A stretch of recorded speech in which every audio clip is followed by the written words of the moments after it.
losing hope is the easy way out.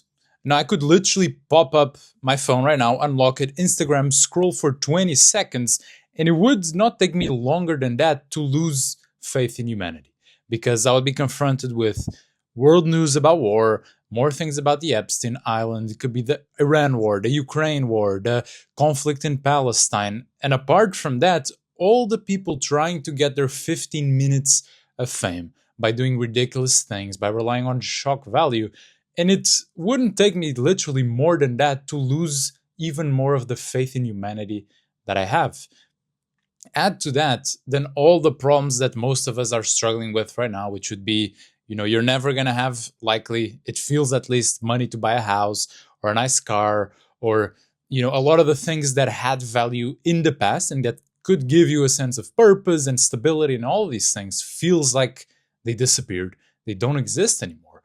And when one is confronted with that, obviously I understand people that, just get a dead-end job, kind of go through the motions. At the end of the day, you just escape through video games or Netflix or YouTube, and then you just repeat. Because even though there's a part of you, or someone that's in this case, no doubt, that wants more, that is ambitious and wants freedom, all of these things, it can just be very depressing, and it can be very frustrating to deal with these things, because in a lot of ways it seems like there's no way out. It seems that before all these, or not before, but when looking at all these problems that seem so massive and seem so upsetting and not lawful, and that it makes you want to change them, it makes you want to do something, because things, these people cannot be allowed to commit all these crimes and do all this and not only go with their lives as if nothing had happened,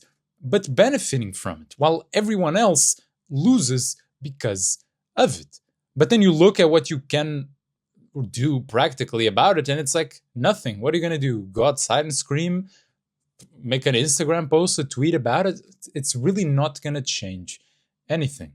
And I feel like when one starts looking at things this way, it's very easy to lose hope and start going deeper and deeper into this abyss, where it seems that everything is dark and bleak and that there's no hope. And again, I'm not here, at least right away, to preach to you, because I know what it's like to be there. And sometimes it's hard not to go there and not to think like, what is all this for? What is the point of any of this? However, when we look a bit clearer at what is happening here, I do believe that is an illusion of sorts. And I do mean an illusion. And that is the illusion of lack of choice. Because when we look at all these things, and that it seems that a lot of them keep getting worse and worse, and that really there's going to be no way out for you and for those that you like, it is easy, like we're talking about, to feel like you have no choice.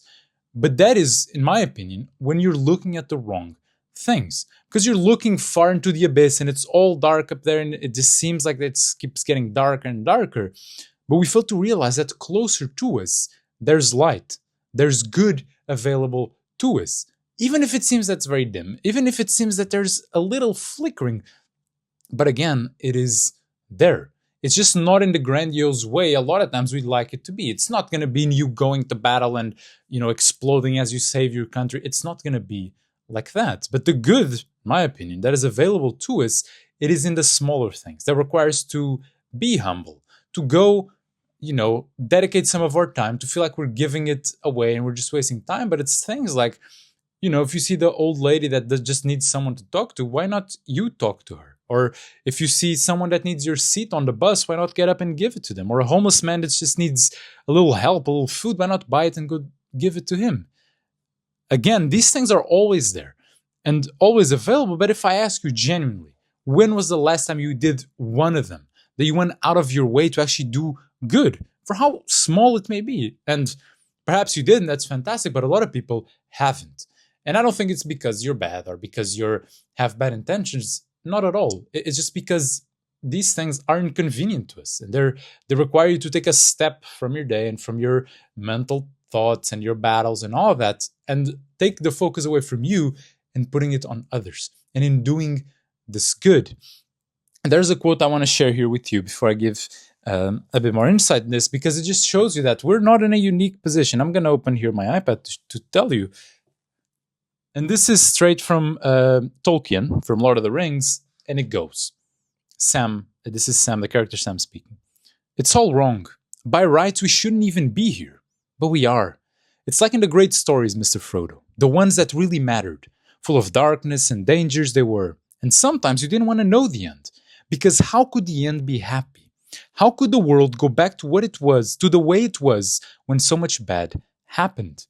But in the end, it's only a passing thing, this shadow. Even darkness must pass. A new day will come. And when the sun shines, it will shine out the clearer. Those were the stories that stayed with you, that meant something, even if you were too small to understand why. But I think, Mr. Frodo, I do understand. I know now. Folk in those stories had lots of chances of turning back, only they didn't, because they were holding on to something. And then Frodo asks, what are we holding on to, Sam? And then Sam says, that there's some good in this world, Mr. Frodo, and it's worth fighting for. And it is worth fighting for, no matter how small. And if you think about it, the light that may be accessible to you may just be of a candle, of a dim candle that perhaps seems like it's about to go out at any second, and that it's pointless. In a world of darkness, how can a candle change? But we must not forget that one candle can light 100 others, or more, and then each one of those can have the same effect. But it is required that someone, you, takes that first step in doing the good that is available to you. Because so often we're just so busy in asking things out of the world. Sorry, shaking this. Oh, I wish it was like this. I wish I could buy a house. I wish I could have a car. I wish it could be better. I wish it could be better. But we never stop to realize that there are some things being asked of us in this moment.